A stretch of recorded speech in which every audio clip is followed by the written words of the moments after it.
This film made The Revenant look like child's play.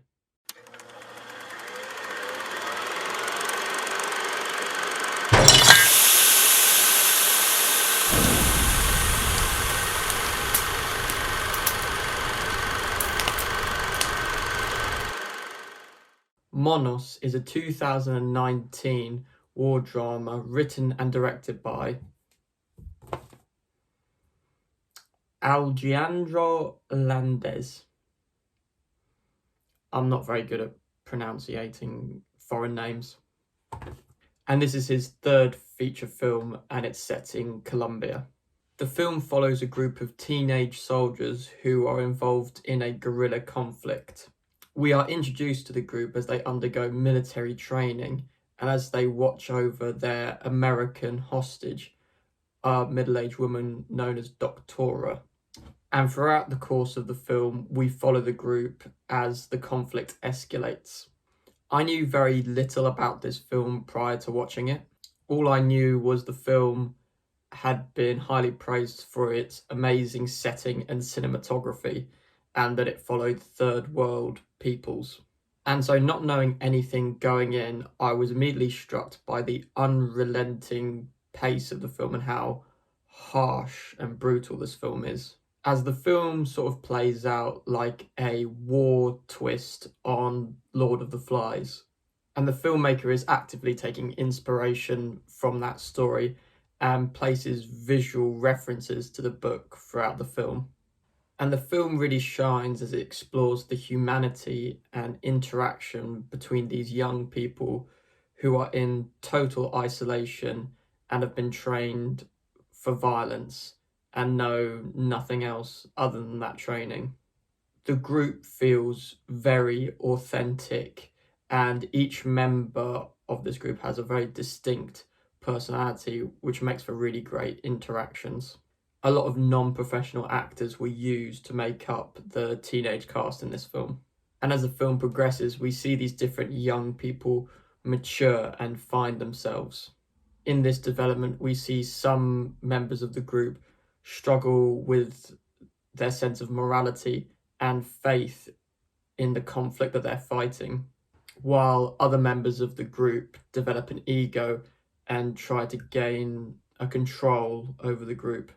And so the film makes for a really great examination of the mentality of young people when they're totally unsupervised. Really great sequences that emphasize this point are montages where we see the group play or party or perform certain rituals. These scenes are really engaging and make you reflect upon what humanity is capable of when there are no societal rules in place. These montage sequences are elevated by a brilliant score by Mia Levy, I think is her name, a composer who has already proven her talent for creating really unsettling scores in her previous work in a film called Under the Skin with Scarlett Johansson.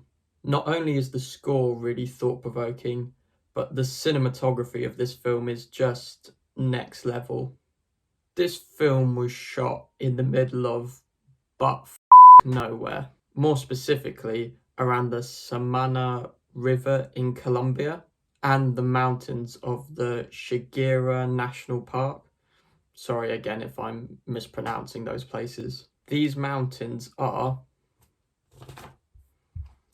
13,000 feet above sea level, which is a little shy of the tallest point of the Alps. What? As my dad would say, sod that for a game of soldiers. Director Landis and director of photography Jasper Wolf, cool name by the way, capture this landscape perfectly and make it look so brutal and harsh.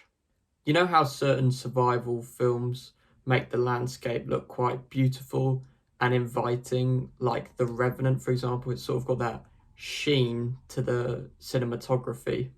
That is not the case for Monos. Every scene in this film makes you feel gritty and uncomfortable and squirmy.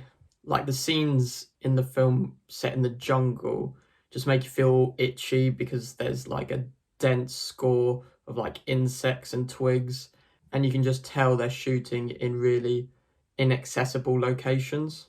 Not only is the landscape captured really well, but I sort of felt it was used to make some interesting visual metaphors as well.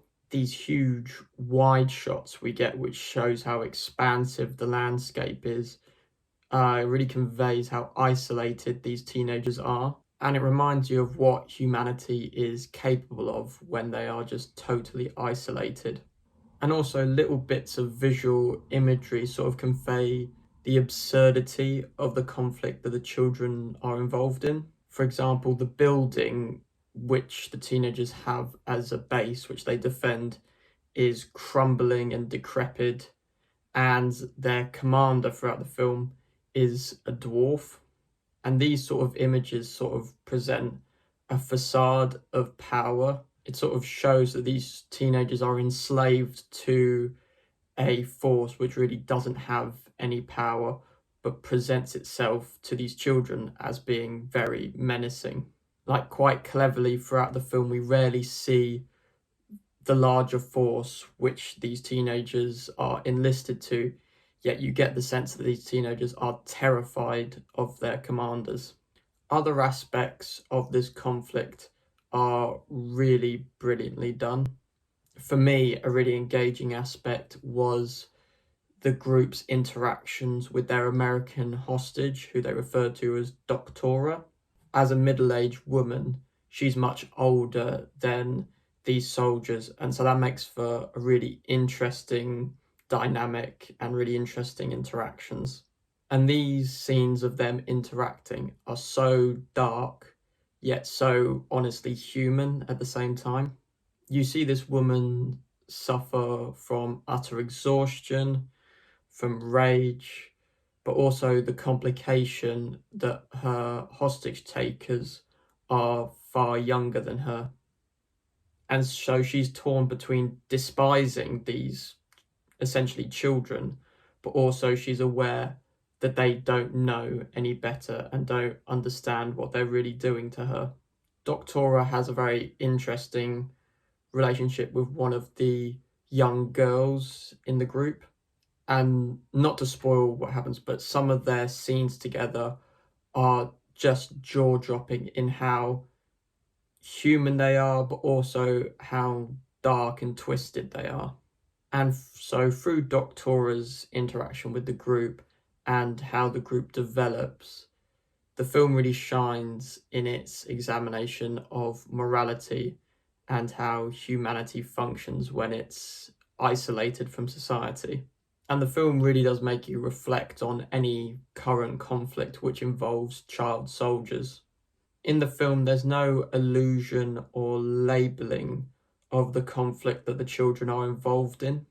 And since we don't know which conflict these children are involved in, you can compare their situation to any guerrilla warfare going on at the moment or any warfare that involves children.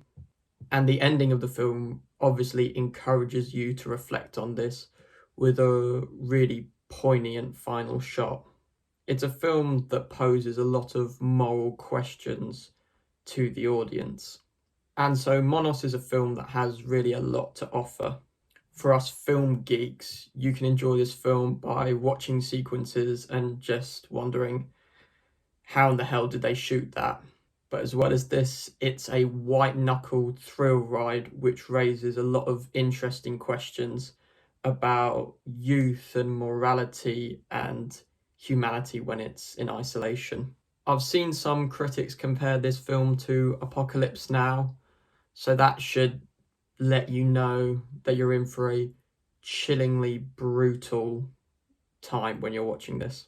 So while parts of this film are quite disturbing, it's a really exceptional film, and it may make you think twice before going backpacking in Colombia.